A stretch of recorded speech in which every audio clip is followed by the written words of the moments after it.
Hello दोस्तों, चलिए start करते हैं हमारी आज की यह स्टोरी। 12 साल की उम्र में उसकी शादी हो गई थी और उसका पति 21 साल का था। उसे अभी तक पीरियड्स यानी ग्रामीण भाषा में माहवारी नहीं आई थी, लेकिन उसके ससुर ने शादी के लिए बहुत जल्दी की। वैसे उसका पति यानी कुबेर उसकी बुआ का ही बेटा था और बुआ बचपन में ही गुजर गई थी। कुबेर स्वभाव से थोड़ा अक्खड़, गुस्सैल और चिड़चिड़ा था। वह स्वभाव से आक्रामक। जब उसे गुस्सा आता तो वह काबू में नहीं रहता था। फिर हाथ में जो भी आता वह सामने वाले पर फेंक देता, सब कुछ तहस नहस कर देता। फिर चाहे वह चीज कितनी भी लाख की क्यों ना हो, उसे कोई फर्क नहीं पड़ता था। गांव में उसे उल्टी खोपड़ी का, बिना दिमाग का भैंसा भी कहते थे। बचपन से उसी सगी माँ का प्यार और संस्कार नहीं मिले थे, इसलिए वह वैसा हो गया था। ऊपर से उसकी सौतेली माँ भी थी और उस सौतेली माँ का एक बेटा और एक बेटी थी। वह कुबेर की तरफ ध्यान नहीं देती थी, इसलिए वह इतना असंस्कारी हो गया था। हमेशा सौतेलीपन की भावना उसके मन में रहती थी और वह चिड़चिड़ा हो गया था। और शादी के बाद शायद वह सुधर जाए, यह सोचकर उसके पिता ने उसकी शादी करवाने का फैसला किया। लेकिन ऐसे लड़के को कौन अपनी बेटी देता, और कुसुम की माँ ने अपनी ननद के बेटे यानी उनकी इकलौती आखिरी निशानी कुबेर को साथ कुसुम के शादी करने का फैसला किया, क्योंकि उसके पिता बड़े हक से कुसुम का हाथ मांगने आए थे। वे उसकी माँ से बोले थे कि अगर तुम भी बेटा नहीं दोगी तो वह बर्बाद हो जाएगा।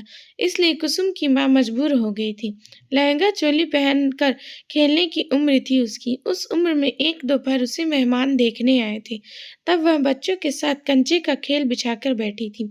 मेहमान उसके दरवाजे पर थे और उसकी गोद में जीते हुए कंचों का ढेर था।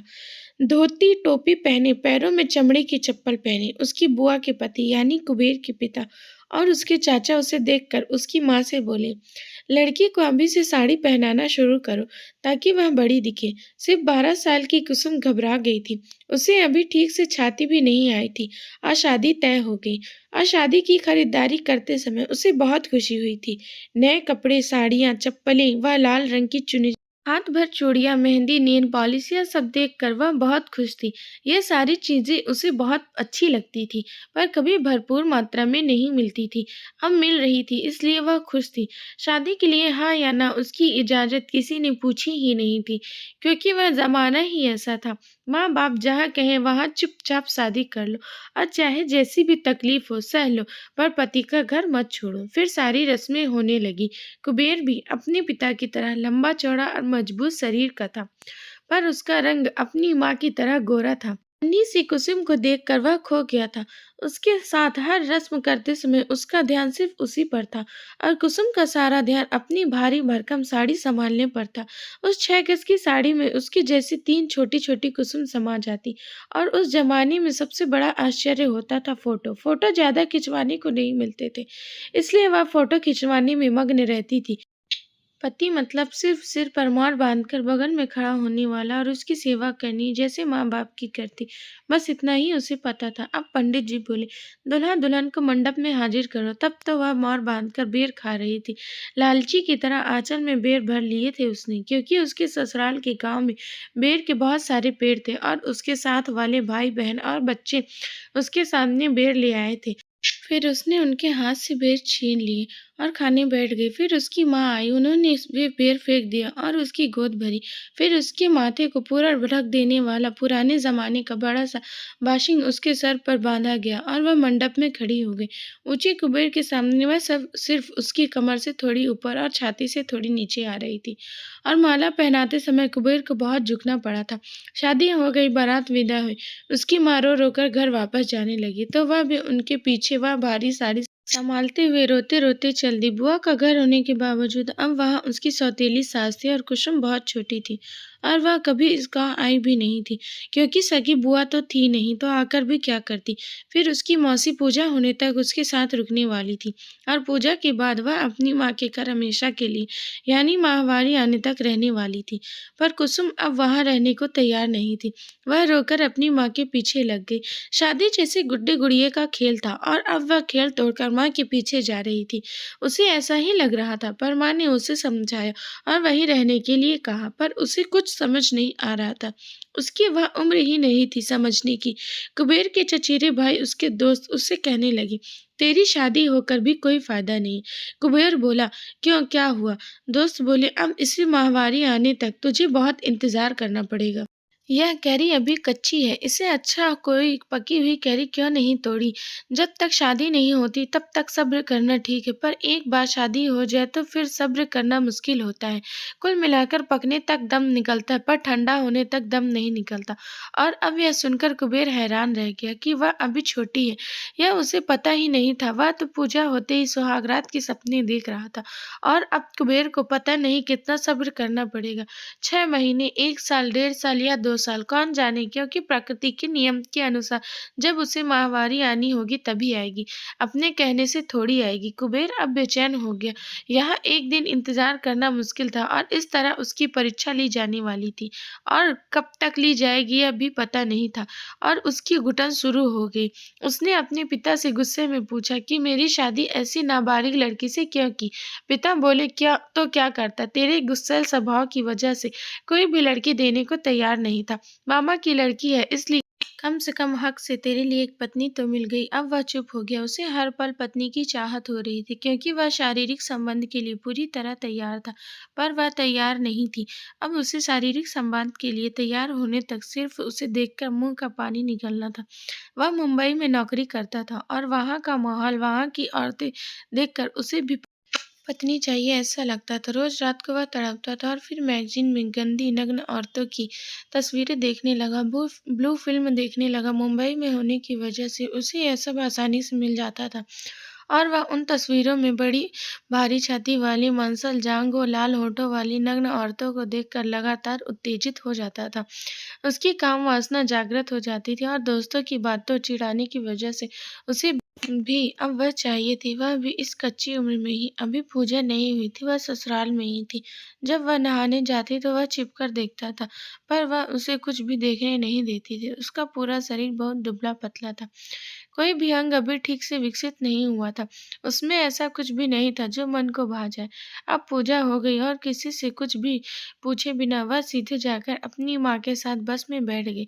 किसी का मान सम्मान रखना, सास ससुर से इजाजत लेना, और पति के प्रति थोड़ी भावनात्मक भावनाएं रखना वगैरह, ये सब उसके ध्यान में भी नहीं था। पर कुबेर को बहुत लगता था कि वह उसे पति की नज़र से देखे। पर बुआ का बेटा होने के नाते उसे उसका स्वभाव पता था। कई बार उनकी लड़ाई भी हुई थी, और इसलिए वह पहले से ही उससे थोड़ा थोड़ा गुस्सा करती थी। वह मायके आई, और आते ही अपना थैला कोने में फेंक कर बच्चों के साथ कंचे खेलने चली गई, और उन छोटे बच्चों से बोली, पिछली बार का खेल अधूरा रह गया था, अब उसको पूरा करना होगा। और यह तय हुआ था कि उसे माहवारी आने तक मायके में ही रहना है। कुबेर भी काम के लिए मुंबई चला गया, लेकिन फिर से उसकी विरह में व्याकुल होकर वह रोज उत्तेजित होता, और ऊपर से उसके दोस्त उसे और चिढ़ाकर परेशान कर देते थे। फिर उसने तय किया कि जब तक उसे माहवारी नहीं आती, वह ससुराल नहीं आएगी, तो वह खुद ही उसके मायके आने लगा।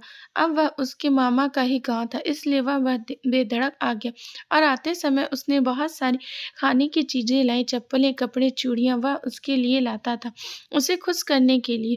पर वह भी सब कुछ ले लेती थी, खुश हो जाती थी। उसे वह सब सामान नया-नया लगता था, और उसकी दूसरी सहेलियों के पास नहीं होता था, और उसके पास होता था, इसलिए उसे और भी ज़्यादा खुशी होती थी। पर वह किस इरादे से उसके लिए यह सब ला रहा है, यह उसे समझ नहीं आता था। वह उसका लाया हुआ खाती थी, पर उसे पानी तक नहीं देती थी। पति के रूप में उसकी कोई खैर खबर नहीं पूछती थी, या कभी भी अकेले में उसके पास नहीं आती थी। हमेशा भाई-बहनों के बीच ही रहती थी। उसे हमेशा लगता था कि वह कब अकेले में मिलेगी। पर उसके मामा का घर छोटा था, 10 बाई 10 का कमरा, और उसमें 6 लोग रहते थे, और उसमें वह भी 7वें सदस्य के रूप में आ जाता था। फिर एक दोपहर वह खेलकर आई, और बहुत सारे कंचे जीतकर लहंगे के आंचल में लेकर आई। वह भी घर पर आया हुआ था। माँ बाप काम पर गए थे, छोटी बहन और एक भाई स्कूल गए थे। इसे स्कूल का शौक नहीं था, इसलिए उसने तीसरी कक्षा में ही स्कूल छोड़ दिया था, और कुबेर घर में मैगजीन की गंदी नग्न औरतों की तस्वीर देख रहा था, और वह अकेले अकेले उत्तेजित हो गया था। उसका पौरुष जाग उठा था, और धूप में खेल कर आई वह प्यासी थी। पानी का लोटा लेकर गटागट पानी पानी पीने लगी और उसकी नज़रें उस पर गईं। उसने उससे कहा, "मुझे पानी दोगी क्या?" वह उसके लिए पानी लेकर आई। उसने उससे कहा, "यहाँ बैठो।" वह बोली, "क्यों?" "नहीं, मुझे गायों को पानी पिलाने जाना है।" फिर भी उसने उसका हाथ पकड़कर ज़बरदस्ती पास बैठा लिया। उसके कोमल स्पर्श से वह और भी उत्तेजित हो गया और उसने उसे वे सारी गंदी तस्वीरें दिखाई और उसे अपना परस दिखाते हुए उस पर उसका हाथ फेरा और उसे बहुत घिन आई और उसने अपना हाथ पीछे खींच लिया और वह चुपचाप जाने लगी। इतने में उसके मिलन मिलन के लिए बेताब कुबेर ने उसे कसकर अपनी बाहों में पकड़ लिया और उसे मसलने लगा। उसे यह सब बिल्कुल पसंद नहीं आया। अब उसने अपनी छाती पर हाथ लगाया, पर वह उसके हाथ में नहीं आई और वह अपनी रिहाई के लिए चीखने-चिल्लाने लगी। उसे वह आदमी असहनीय लगने लगा। उसकी चीख-पुकार सुनकर बाकी बच्चे दरवाजे पर आ गए और उसने मजबूरन उसे छोड़ दिया और वह उससे नफ़रत करती हुई वहाँ से चली गई। उसे धीरे-धीरे प्यार से खिलाने से पहले ही उस कोमल कली को तोड़ने की उसने कोशिश की थी और उस दिन से कुसुम उससे दूर-दूर भागने लगी। शाम को माँ घर आने पर उसने माँ को सब कुछ बता दिया और बोली कि उसे यहाँ से जाने को कहो, वह बहुत गंदा है और उसकी माँ उससे बोली, "चुप रहो, हंगामा मत करो, वह तुम्हारा पति है।